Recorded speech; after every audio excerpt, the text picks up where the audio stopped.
Hər vaxt xeyir olsun dəyərli izləyicilərimiz. Bugün dekabrın 12-si də Beynəlxalq Maliyyə Birjasının nələr baş verir? Yəni dünən bildiyiniz kimi qızıl sürətlə yuxarı doğru istiqamətlə davam etdirir və biz GMT taktikasından istifadə etdik və yüksək gəlirlərlə bazardan bütün traderlər çıxdı və bugün nələr baş verəcək?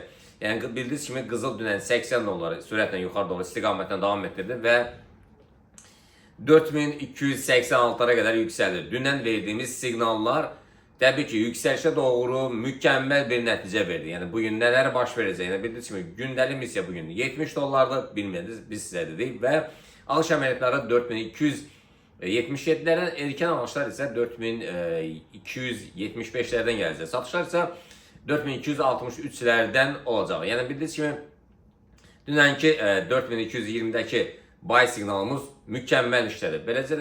Eləcə də Telegram signal kanalında satış əməliyyatlarını vəziyyətdən çıxarmaq üçün biz GMT Qafar müəllimin taktikası, strategiyasından istifadə edib və bu vəziyyətdən çıxdılar bütün traderlər.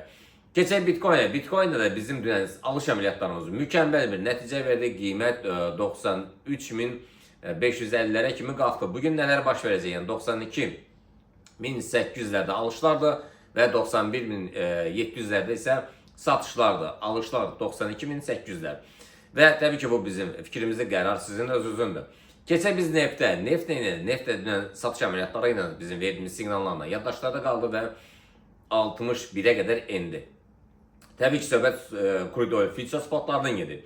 Hal-hazırdakı təzyiq altındadır. Yəni 62-60'dan yuxarı formalaşarsa biz alış əməliyyatlarına üstünlük verə bilərik. Əks halda isə 71-70'lerden yeniden satışlar gələcək. Keçək biz funtun dollar rəqabətlə. Bugün 11:07 saatın 11:00'da xəbərlər var. Bu xəbərləri İngiltərədə çox güman ki yaxşı çıxacaq və funtun yenidən yuxarı doğru istiqamətdə davam etdirməsi gözlənilir və bir yuxarıdakı hədəfləri bundan öncəki gündə biz yuxarıdakı hədəfləri bir sadalamışdıq və qiymət həmin nöqtələrə qədər yüksəlməyə doğru istiqamət alır və dünən 800 pips yuxarı doğru istiqamətə davam etdirib 1.34-400'lərə qədər yüksəldi.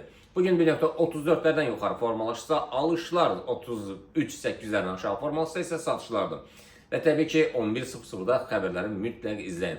Bildiyiniz kimi Beynəlxalq Maliyyə Birjasında bugün sakitçilik tək olan günün birinci yarısı Amerikada yox, İngiltərədə çıxan xəbərlər. Amerikada çıxan xəbərlər zəiflər və bazar ona uygun hərəkət edəcək. Amma bugün 5-ci gündə biraz ehtiyatlı olmaq, xəbərlərdə ehtiyatlı olmaq, amma 5-ci gündə yəni stabil gedə bilər. Bugün Euro dollar rəqabətinə gəldidə isə dünən alış əməliyyatlarına yaddaşlar qaldı. Signal kanalında signallar da vermişdik və YouTube'da da, Instagram'da da demişdik ki qiymətin yuxarı qalxma hansı nöqtələrə qədər qalxacaq. 800 pips qalxdı və 1.17-600'lərə qədər yüksəldi. Bugün 1.17-500'lərdən alışlar, 1.17-200'lərdən isə satışlardı. Nasdaq S&P Dow Jones DAX-a gəldi isə təbii ki bu haqda söhbət açmışıq. Korreksiyadan sonra yenidən yuxarı və ümumi istiqamət yuxarıdır. Yuxarıda hər iki gedir. Belə əzizlərim, cümə günündə cümləmizdə mübarək olsun. Qarşıda şənbə, bazar gəlir, xoş istirahatlar sizə arzulayıram. Və eyni zamanda bugün bizdə yerli saatdan 19:00'da ödənişli təlimlərimiz var. Qoşula bilərsiniz. Sağ olun.